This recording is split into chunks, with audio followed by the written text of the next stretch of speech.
I'm going to tie a version of these little vampire jigs I've been seeing.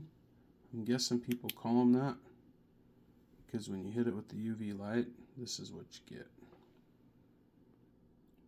Hook. Place the bead. Small end first. This is the bead.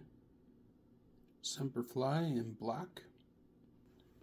Go ahead and get that thread started and wrap till we get that head locked in place.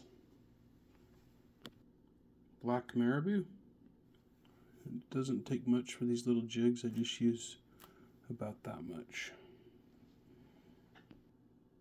No more than 1.5 times the hook length. Looks like that when you get it started.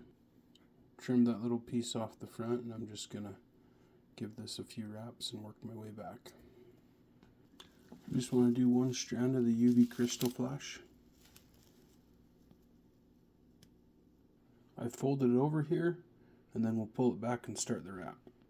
Okay, we'll just get that started, pull it back against the thread, and then we'll just capture some of that, and you can see it'll kind of hold it right into place. And I'm going to add a couple more pieces now. I'm getting those last 2 pieces tied in, so we've got 4 total. Next we'll make a dubbing loop with the cotton candy combo. I like this stuff because when you light this up, you can see you got something special there. I'm just going to make a small little dubbing loop here.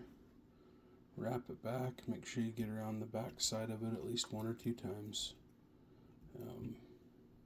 And then I like to hook it on that thread there, and then I'll take my dubbing twister, little umpqua, and that'll hold my loop open so I can put some dubbing in it, and then I'll strand this over and hang it over here on my bobbin holder.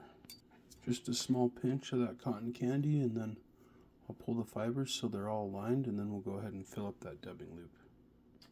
So we're going to put it nice and sparse in that loop. Just kind of spread it up to the front there, and then we'll give it a little spin down here, and then we'll let it catch up and get all that twist caught up, and that's kind of what we're after there.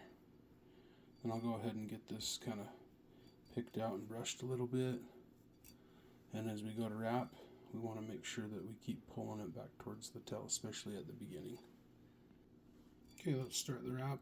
We'll make sure we hop under that hook so we don't have a wire dub loop on this one, and it could potentially cause us some grief. We want to make sure that we're pulling those first initial wraps kind of back.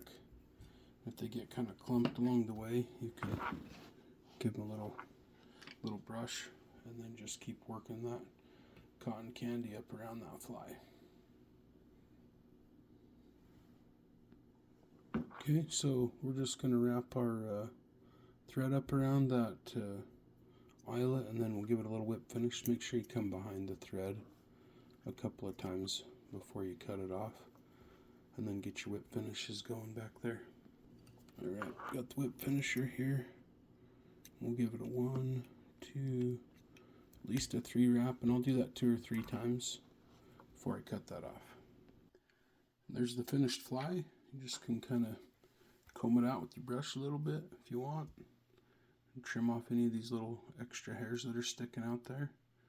And maybe you want a little bit more of a marabou tail, you can always add more marabou in. But there's the Cotton Candy Vampire Leech.